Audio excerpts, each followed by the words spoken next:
Welcome back. Israeli airstrikes are continuing to target Gaza. Tanks are also amassing along the border, and Israel's military says it has secured the area following Hamas's surprise attack over the weekend. Israel says its counterattack against Hamas has only just started. So what does this conflict mean for the prospect of a long-term peace between the two sides? For that, I want to bring in David Halperin. He is the CEO of the Israel Policy Forum and joins us from New York. Welcome to the program. Thanks for having me. I just want to start by asking you, you've reflected now a couple of days on the initial attack. What are your thoughts? My thoughts are that I don't think this is over. I think before we can really think about long term, we have to be watching closely the northern border between Israel and Lebanon, the unfolding situation that may arise in the West Bank and particularly in East Jerusalem, as well as in Israeli cities across the country inside Israel, where in the midst of the violence in May of 2021, we saw inter-Jewish Arab violence taking place in the streets of Israeli cities.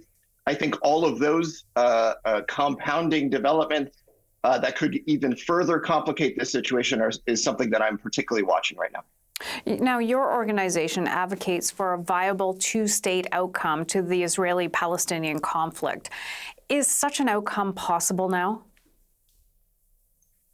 I think such an outcome is certainly not possible if Israelis do not have the security that was so clearly violated by Hamas this past weekend. Such an outcome is not possible so long as you have a terror organization like Hamas with the capability of upending any hope for peace.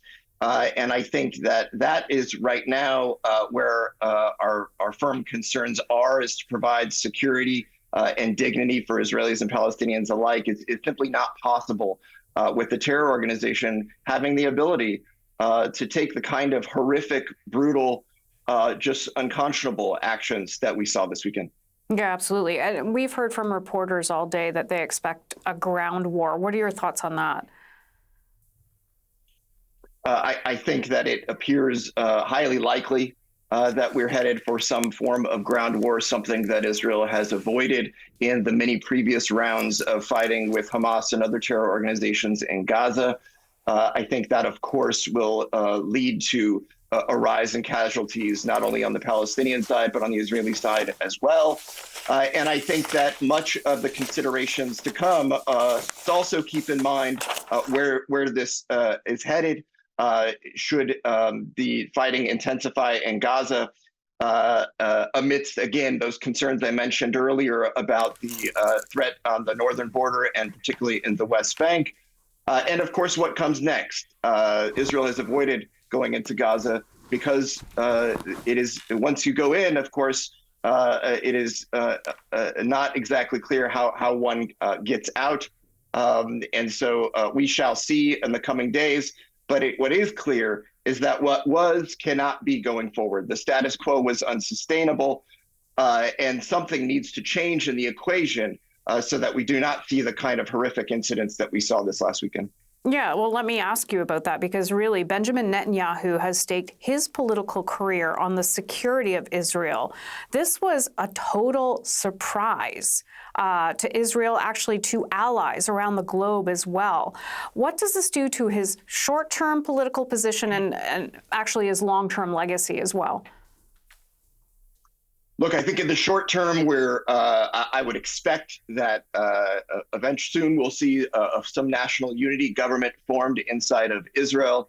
There will, without question, be investigations, commissions looking at the colossal failure of intelligence, as well as the operational failure with so many begging for help for so many hours. And even now, to those saying, those who have lost loved ones or who have been taking hostage, looking to the government for answers and not receiving it. Israeli people are of course, outraged by the failure to provide basic security by their government.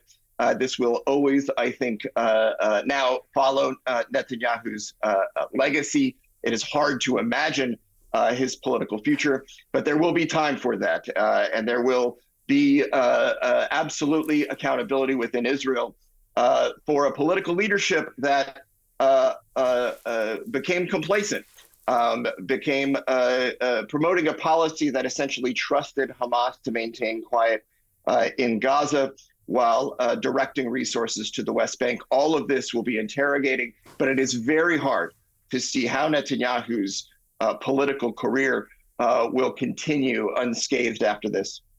I'm going to have to end it there. David Halperin, thank you for your time today. I truly appreciate it. Thank you so much. David Halperin is the CEO of the Israel Policy Forum.